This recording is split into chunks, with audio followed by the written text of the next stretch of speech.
Hello there, and welcome back to episode 2 of this video series on Genesis. We're now going to take this idea of exegesis, of recreating a cloud of shared assumptions, and we're going to begin to think about how to apply this to early Genesis. Now, we're going to start with, basically this entire video is going to be exploring one question, and it is one of the most basic and important first questions we can ask when doing the work of exegesis, and that's, who wrote this? The reason why this is so important as a first question is that it leads to many other important related questions, such as, when was this written? To whom was this written? Why was this written? Where was it written? How was it intended to be understood? What was the assumed culture of the time, and was that culture anything like ours? What kind of literature are we reading here, and is it anything like the kinds of literature that we write? And finally, what other unspoken assumptions or information did the original author and readers share with each other, but not with us? In other words, all of this is work, questions we have to ask to do the work of recreating this cloud of shared assumptions. You know the parable of the blockbuster postcard. The historians in the future who look back on my postcard, they don't ask these questions. They don't do the work to recreate the original cloud of shared assumptions, and as a result, they come up with some very creative but ultimately foolish interpretations of what I wrote. So this is the kind of work that we should do if we're going to read early Genesis responsibly. And it begins with, who wrote this? Now, when it comes to early Genesis, there are two answers. There's a simple answer and there's a complicated answer. We'll start with the simple answer. The simple answer is just one word, Moses. And there are many reasons why we could answer Moses as the author of Genesis. Since well before the time of Jesus, tradition had Moses as the author of Genesis, not just Genesis, but the rest of what's called the Pentateuch, that is, the first 5 books of the Old Testament. Genesis, Exodus, Leviticus, Numbers, Deuteronomy. And we find phrases in the New Testament such as the Law of Moses, which is referring to these 5 books.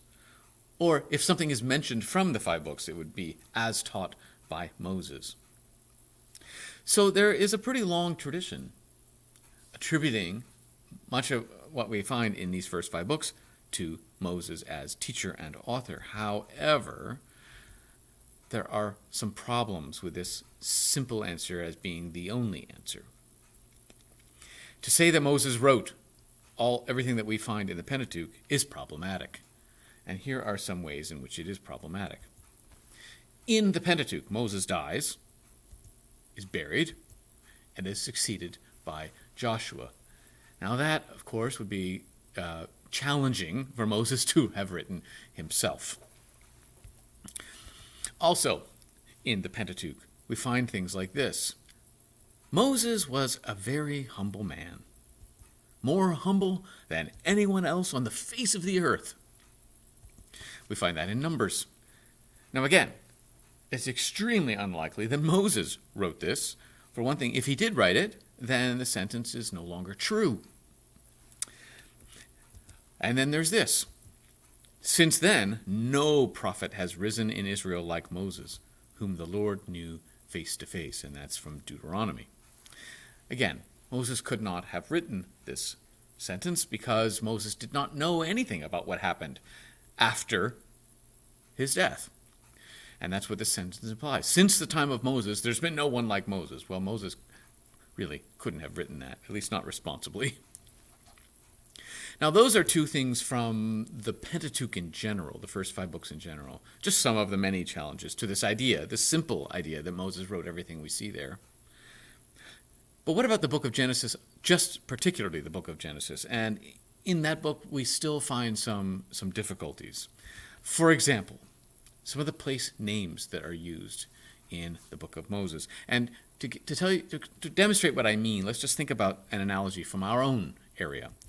Here is a high place, a pretty well-known high place in Greater Victoria. You might not recognize it from this angle or with this snow, But you probably would recognize this. This is found at the top, where there's a lookout that on a clear day you can see all sorts of landmarks. And in fact, this little plate right here tells you where, with arrows pointing to all these different landmarks and how far away they are. We're at the top of Mount Doug. That's what we're talking about here. But when you go to Mount Doug, you don't just see a sign for Mount Doug now, you also see a sign that tells you the name the indigenous peoples have used for centuries for this high place, long before European settlers showed up and started renaming everything. And that traditional name is Pakals. Now, if I gave you a manuscript and said, I just found this story from really, really early days in British Columbia, and it was written with, old Shakespearean language, and I told you that it was from the year 1600, and you read through it, and the characters in this story say, behold, let us go unto the summit of Mount Doug. Well, then you would know that actually this is not from the year 1600, because in the year 1600, there was no Sir James Douglas, and this high place was not called Mount Doug. It wasn't officially called Mount Doug till 1910, although it was informally called Mount Doug, even at the end of Sir James Douglas's lifetime, but certainly not in the year 1600. So then you would know that, no, this manuscript is not from the year 1600. Likewise, in the book of Genesis, there are names used for places that scholars know, historians know. Those names were not in use during the time of Moses, and they wouldn't have been in use until centuries later.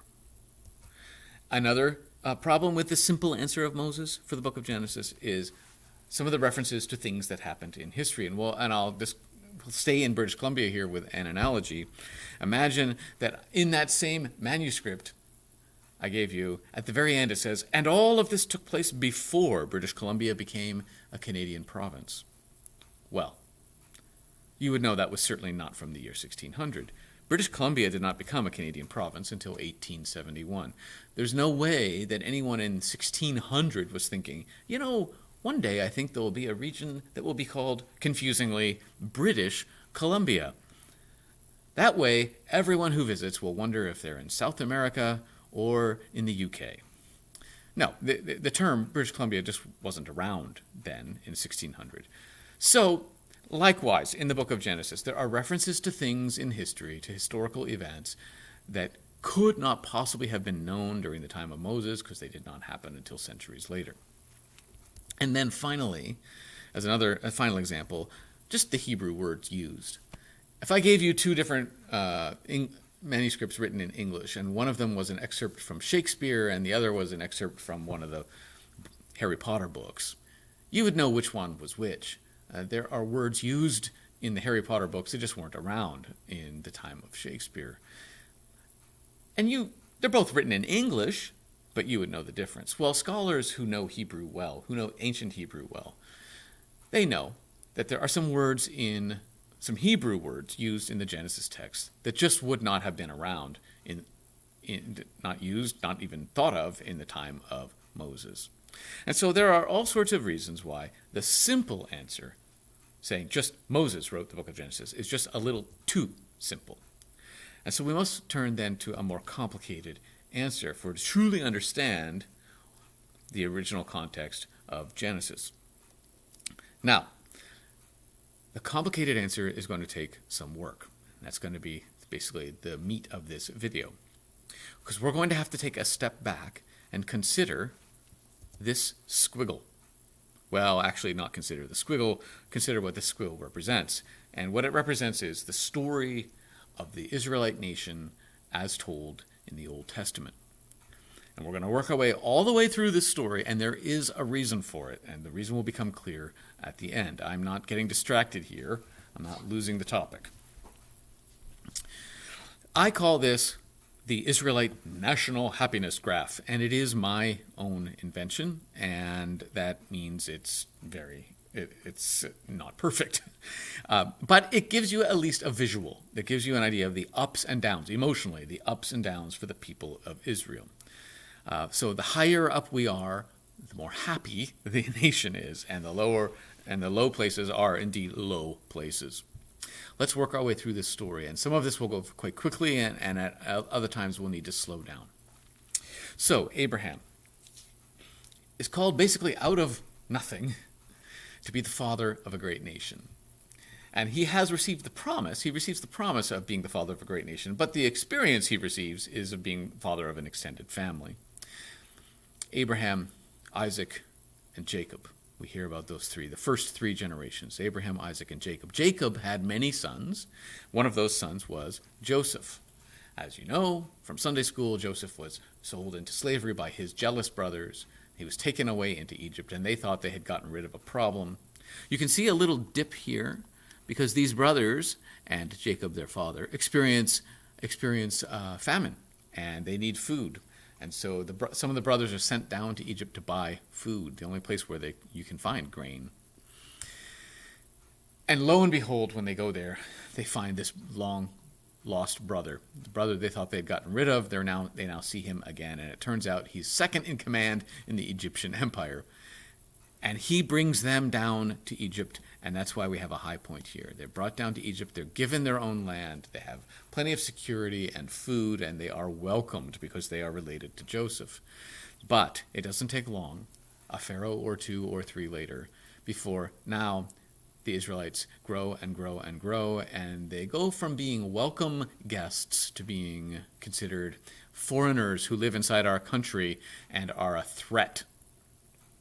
And so they are enslaved. And they experience 400 years of slavery as things get worse and worse and worse, and they cry out, and God hears them, and he sends a very unlikely hero, Moses. And it is Moses who leads them out across the Red Sea to the base of Mount Sinai. And Moses goes up Mount Sinai and receives from God the law, the 10 Commandments, and a covenant. God makes a contract with his people. I will be your God, and you will be my people. And we will come back to the importance of this law and what it does for them, the gift of the law we will come back to. They wander in the wilderness for 40 years. Moses dies, he is succeeded by Joshua, and then they enter the promised land, and they begin the era of the judges. They did not have kings, they had a series of judges. This is a time of wild ups and downs for the nation of Israel, which I've tried to show with the graph here, with a lot of quick ups and downs. They would obey the law, and things would go well for them, and then they would ignore God and ignore the law, and things would go very badly for them. A lot of ups and downs. Also, it wasn't a great time in terms of moral character in the nation. This was an era in which Samson could be a good guy. And if you've read the story of Samson, I mean really read it, not just experienced the Sunday school version, but read the story of Samson. If this is an era in which Samson can be a good guy, we are saying something quite spectacular about this era. They demand a king. Why do you want a king? We want a king because everybody has a king. The classic human response. And they're warned against it. Nevertheless, they demand a king, and they get one. They get Saul. And that does not go very well. Saul doesn't do well. The nation doesn't do well. It's just good for nobody. We can think of Saul as the first draft king, the one that you get rid of. And so Saul is gone, and the next king is David. David, a man after God's own heart. David had a heart for taking care of the poor and the needy, etc. But he was by no means perfect, and we talked about one aspect of that in the previous video where we talked about Bathsheba and the problem with David and Bathsheba.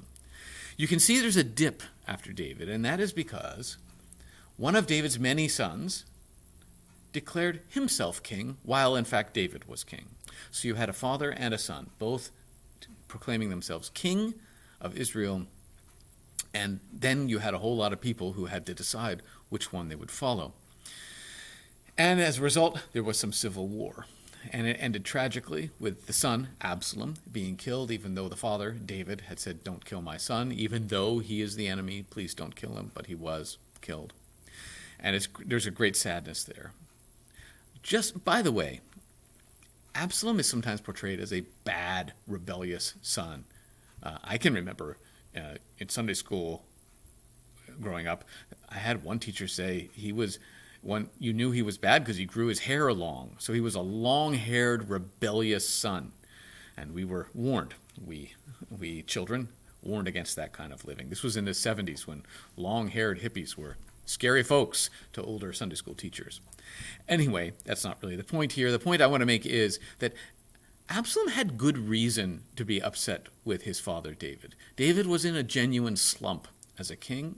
He was becoming a bit of a do-nothing king and a do-nothing father. Some horrible things were happening in his own family, amongst his own children, and he hears about it but does nothing about it. And so Absalom decides, we need a person of action, a person who makes decisions and a person who follows through to lead us. And so Absalom had good reason to be upset. The picture is not as clear as my Sunday school teacher might have made it. Anyway, after David comes Solomon, and Solomon builds the temple. And I just want to pause here and say, this is it. This is the pinnacle. This is when the Israelite nation had everything. It was established firmly in the promised land. It had a good, mature understanding of itself as God's people.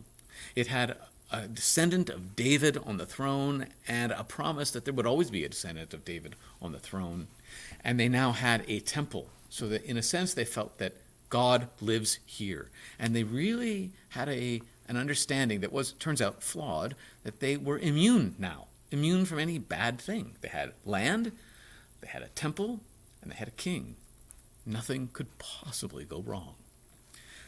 Well, that was not true then, as it's not true now. And what happened next was the kingdom divided. And this is where we're going to spend just a little bit of time looking at some maps to talk about this kingdom and this division.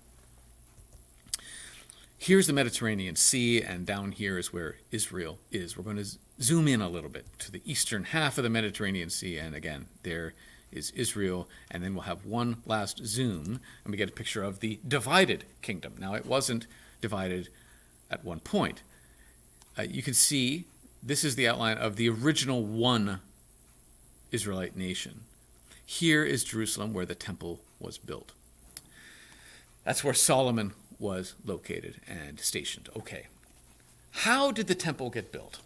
It got built with money. Where'd that money come from? It came from taxes. Solomon raised taxes to a pretty high level all over the entire one kingdom when it was a unified kingdom. And it was for this massive building project to build a house for God. And so people were willing and motivated to give money. But it was a very, very high tax burden. And as you can imagine, even in our British Columbian context, we do have people living up north in British Columbia. They pay a lot of taxes. The taxes go to the provincial coffers, and from their perspective, are spent down south. They live up north, they pay a lot of taxes, and a lot of that money just goes down south and stays there. Big, massive new bridges in Vancouver, huge highway re-engineering projects in Victoria, but not much coming back up to Smithers or to Prince George or to 100 Mile House. Well, likewise, the people in the northern part of the kingdom, they were giving a lot of taxes, but they felt like it was going down south. Okay, Solomon dies. His son takes over now. We have a new young king, and this new young king inherits a problem. And the problem is the tax burden is very high, and the people are quite upset. He asks his advisors, what should I do? His older advisors encourage him to lower the tax burden now, back to normal levels, that the people were willing to give for a while, but it is not sustainable in the long run. But his younger advisors, those about his age, those who are perhaps drunk with the new power of being advisors to the king, they tell him, keep the taxes at this level, keep them high, and if anyone complains, raise his taxes. Tax them even more. Show them you are the king, and they are just the people. And unfortunately, this new young king follows this perhaps testosterone-driven advice of these new self-important advisors, and he does just that. he keeps the taxes high and threatens to raise the taxes even more if you complain, and that's what breaks the kingdom in half. And the northern kingdom says, well, then fine, forget you, we're starting our own. And they leave, and they set up their own capital here, Samaria, and they set up their own king, and they start a brand new line of kings. And so what we have here basically are two brothers, two brother nations. They're all Jews.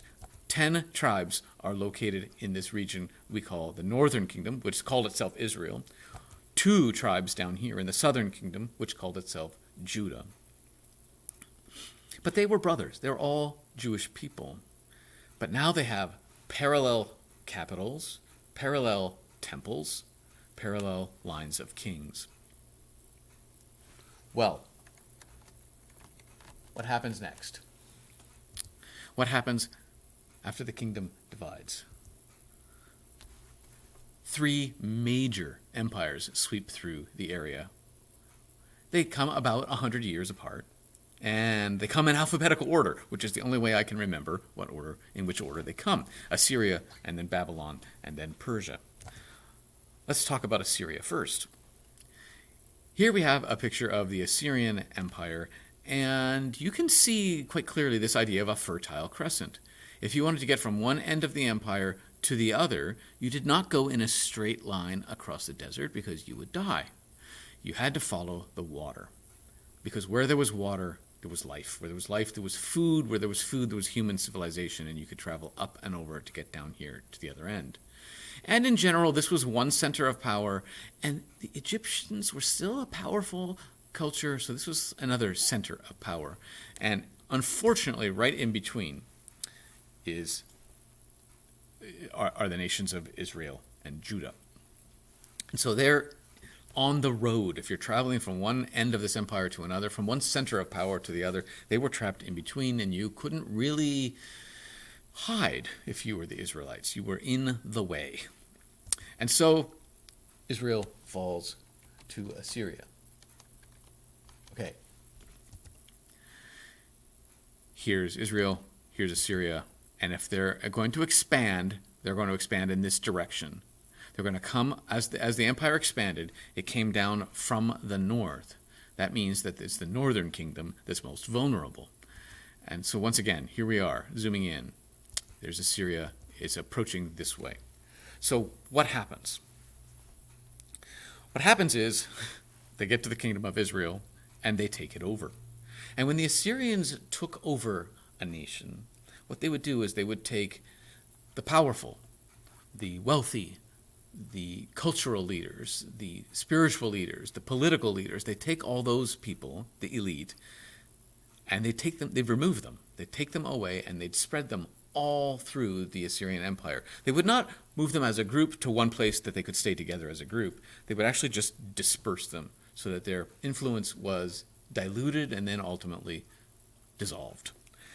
That happened to the kingdom of Israel, and they were just dispersed. All these 10 tribes and the leaders of these 10 tribes just dispersed all through the Assyrian Empire. If you've ever heard the phrase, the lost tribes of Israel, it's referring to this event. The Assyrian Empire comes in, they take over this nation, the northern nation, the blue one there, and they just disperse them all through the Assyrian Empire, and they were not able to maintain their culture, and they basically just disappeared. There's a little more to the story than that, though. A little more to the story than that. The southern kingdom, you remember, these are brothers, essentially. The southern kingdom of Judah, in the yellow, they did not come to the defense of their northern brothers. They did not. There was already enough hard feelings between these two nations that it was sort of, they left them on their own, to defend themselves on their own against this massive empire. Not only that, but once the northern kingdom fell, the southern kingdom actually tried to sort of ingratiate itself to the Assyrians. Oh, we would like to learn your ways. We would like to learn your religious practices. And in fact, the king of Judah, the southern kingdom, went and met with leaders of the Assyrian Empire and did actually bring back some of the Assyrian religious practices and started to include it in the Jewish temple practices. So now the Jewish religion was becoming tainted with other pagan rituals. When you look at the great extent, at its biggest peak here of the Assyrian Empire, you can see right here a little island of pseudo-independence. Judah managed to keep itself kind of alive as a nation, but to do that,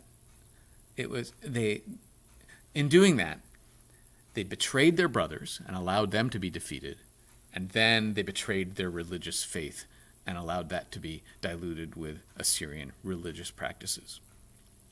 Okay, that's all in Israel falls to Assyria. Then we go to the next empire, Babylon, and Judah was not able to maintain its independence any longer. Here's the Babylonian Empire. It was in many ways bigger and more powerful than the Assyrian, and Jerusalem, the capital city, fell.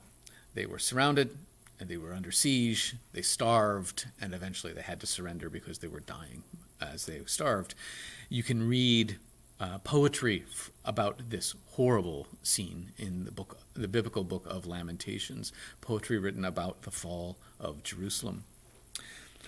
But Babylon had a slightly different policy. They took the elite away, yes, but they allowed them to stay together. And so the elite from the kingdom of Judah, the southern nation of Judah, again, the kings, the spiritual leaders, the cultural leaders, they were all taken away to the city of Babylon, but they could stay together in the city of Babylon.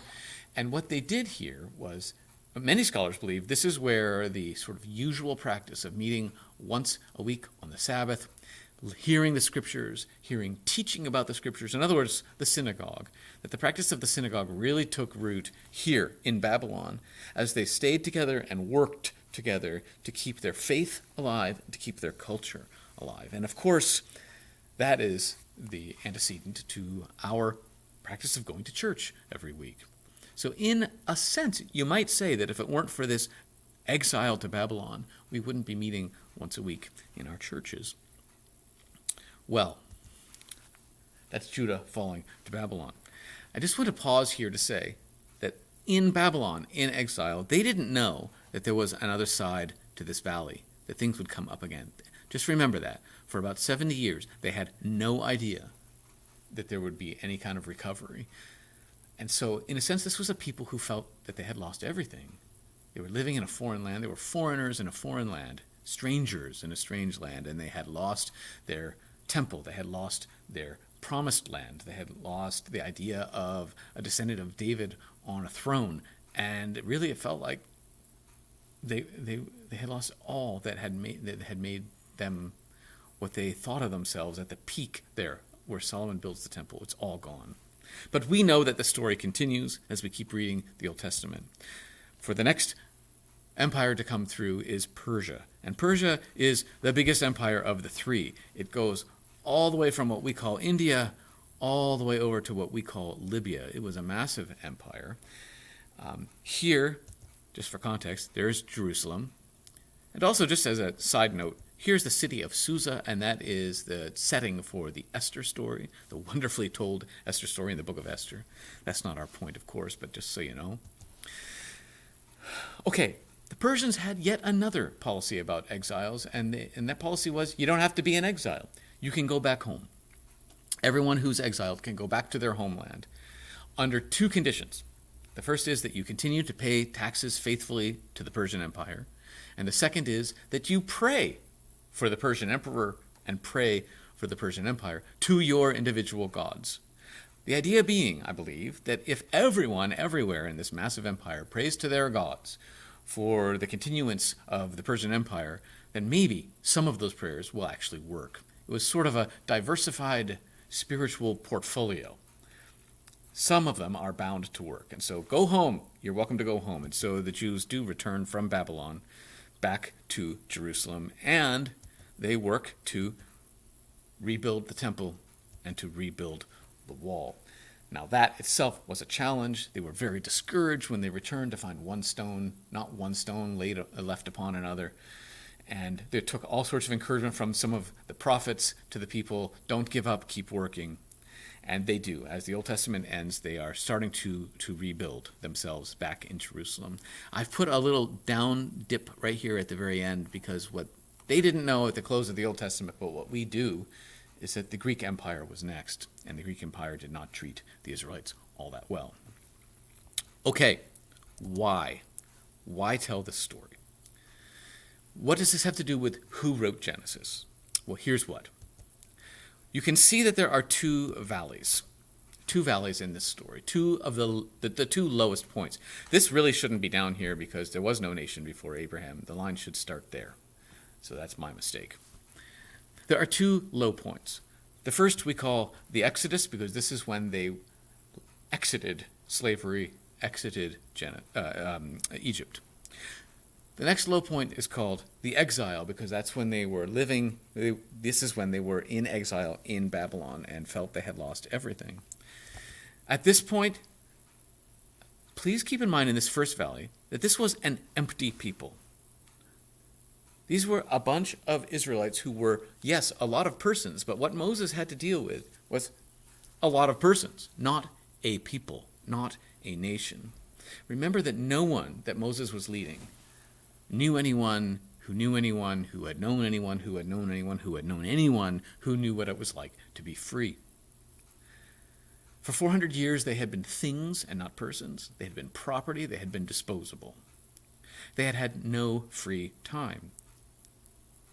They were, in a sense, this was the childhood of the nation of Israel, the very beginning. Think about the kinds of things we say to children as we raise them in our homes. We say things like, no, we don't do that in this family. Or, in our family, we do this. We always do this. This is what the law did for the people of Israel. The law was that kind of teaching.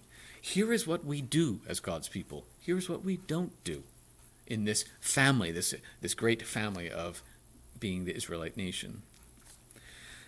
They didn't know anything about, really, in any depth, about God, the character of God, about the world, about humanity. They needed to hear the good news, the gospel. I'm going to be talking about that a lot in this video series, the gospel according to Genesis. They knew nothing, but moved to the next valley, to the exile. And this is a very different situation. If this was the childhood, then continuing the metaphor, these are the wild ups and downs of adolescence. Here we have the peak of adulthood, where you really come into your own as an adult and come into your own and in terms of your power and your understanding. This then would be the midlife crisis. And now everything starts to fall apart. The center does not hold. And this second valley, in a way, you could think of as the bankruptcy, the utter bankruptcy of the nation. Here, they knew nothing. Here, they had lost everything. Well, again, why is that important? Because these two valleys are really, really important to answering the question, who wrote this? Moses first told these stories, the stories we read in early Genesis, first told them to the Israelites here. But we know that they weren't written down in the form we have until here. So the stories were first told to Israelites here, but written down in the form we have here. So in a sense, the complicated answer, we're finally ready to give it, is this. There are at least two stages of composition to these things we're reading and studying in early Genesis. The first is the original material as told or as written by Moses to the Israelites. The second is the final edited compilation as it was put together during the exile.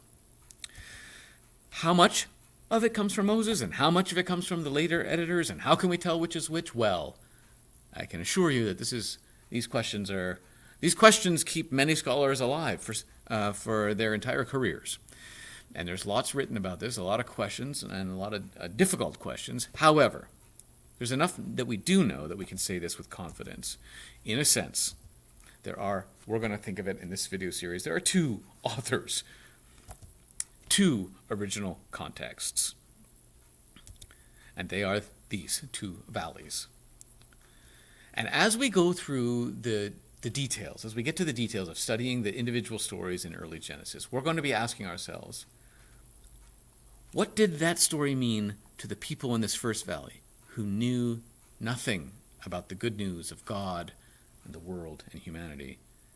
And then we're going to ask ourselves, and what did this story mean to these people who wrote it down in the form we have now? People who thought they had lost everything. Think about it. These people knew nothing, and they needed to hear the good news. These people believed they had lost everything, and they needed to hear the good news. But the good news here had a different slant to it than the good news here, a different emphasis. Those are the things we're going to be thinking about as we get down into the details. But getting down into the details won't happen quite yet. There's still one more introductory video in which we're going to be talking about ancient Near Eastern cultures, because these were all the neighbors to the Israelites. All the neighbors were what we would call part of the ancient Near Eastern collection of cultures. And we're going to look into what the normal ancient Near Eastern worldview involved, and only then will we be able to understand how shocking and how radical and how gospel-y are the stories of early Genesis. That's what's next. Bye for now.